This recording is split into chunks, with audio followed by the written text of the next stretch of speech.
बहुत समय पहले की बात है। मगध राज्य के एक छोटे से गांव में रामू नाम का एक गरीब किसान रहता था। उसके पास खेती के लिए केवल एक छोटा सा खेत था। उसी खेत से वह अपने परिवार का पालन पोषण करता था। रामू बहुत मेहनती था। वह सूर्योदय से पहले उठ जाता और देर शाम तक खेत में काम करता। लेकिन कई वर्षों से उसकी किस्मत उसका साथ नहीं दे रही थी। कभी सूखा पड़ जाता, कभी बाढ़ आ जाती और कभी फसल में कीड़े लग जाते। उसकी मेहनत का फल उसे नहीं मिल पाता था। धीरे धीरे उसकी आर्थिक स्थिति और खराब होने लगी। घर में खाने के लिए भी पर्याप्त अनाज नहीं बचता था। एक दिन रामू खेत के किनारे बैठा रो रहा था। वह सोच रहा था, मैं इतनी मेहनत करता हूँ, फिर भी मुझे सफलता क्यों नहीं मिलती? क्या भगवान मेरी प्रार्थना नहीं सुनते? उसी समय गांव के कुछ लोगों ने बताया कि भगवान गौतम बुद्ध पास के वन में ठहरे हुए हैं और लोगों को जीवन की शिक्षा दे रहे हैं। रामू ने निश्चय किया कि वह बुद्ध से मिलकर अपनी समस्या बताएगा। अगले दिन वह कई किलोमीटर पैदल चलकर बुद्ध के पास पहुंचा। बुद्ध एक विशाल वृक्ष के नीचे बैठे थे। उनके आसपास अनेक लोग उनकी वाणी सुन रहे थे। सभा समाप्त होने के बाद रामू उनके चरणों में झुक गया और बोला, भगवान, मैं एक गरीब किसान हूँ।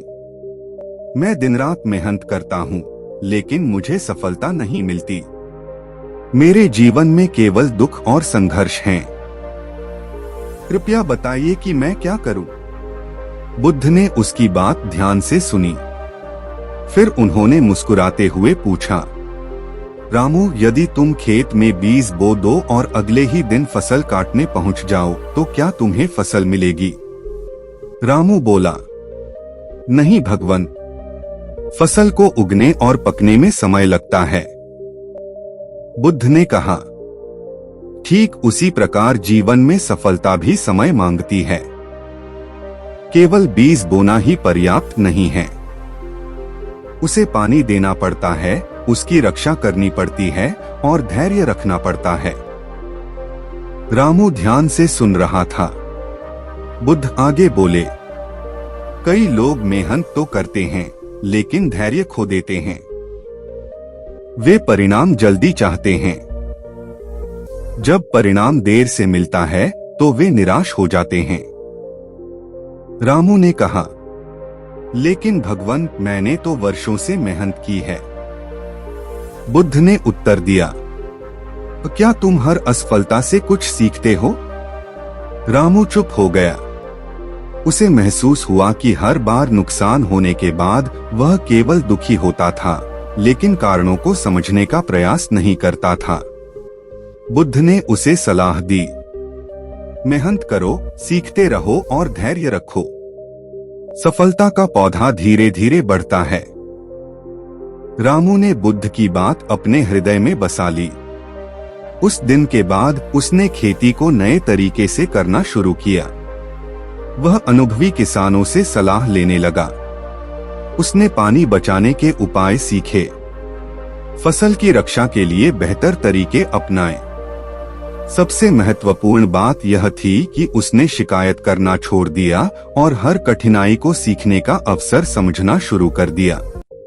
पहला वर्ष बीता।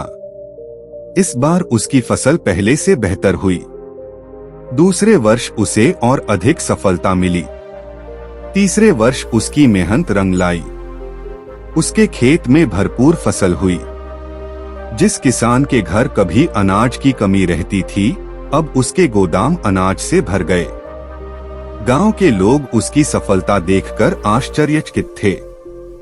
एक दिन किसी ने उससे पूछा, रामू, तुम्हारी जिंदगी कैसे बदल गई? रामू मुस्कुराया और बोला, भगवान बुद्ध ने मुझे सिखाया कि केवल मेहनत ही नहीं, धैर्य और सही सोच भी जरूरी है। उसने आगे कहा, बीज बोने वाला किसान हर दिन पौधे को खींचकर बड़ा नहीं करता, वह धैर्य रखता है। जीवन भी ऐसा ही है। उस दिन से रामू न केवल सफल किसान बना, बल्कि गांव के लोगों के लिए प्रेरणा भी बन गया। और जब भी कोई निराश होता, वह उसे बुद्ध की यही सीख सुनाता। मेहनत का फल अवश्य मिलता है, लेकिन सही समय पर। इस कहानी से हमें ये सीख मिलती है कि मेहनत और धैर्य सफलता की दो सबसे बड़ी कुंजी हैं। असफलता अंत नहीं, सीखने का अवसर है। जो व्यक्ति निरंतर प्रयास करता है, वह एक दिन अवश्य सफल होता है। परिणाम की चिंता से अधिक कर्म पर ध्यान देना चाहिए। सही सोच और धैर्य जीवन बदल सकते हैं। गरीब किसान और भगवान बुद्ध की यह प्रेरणादायक कहानी हमें सिखाती है कि मेहनत, धैर्य और सकारात्मक सोच से जीवन की सबसे बड़ी कठिनाइयों को भी पार किया जा सकता है। गौतम बुद्ध की यह अनमोल सीख हर उम्र के लोगों के लिए प्रेरणा का स्रोत है।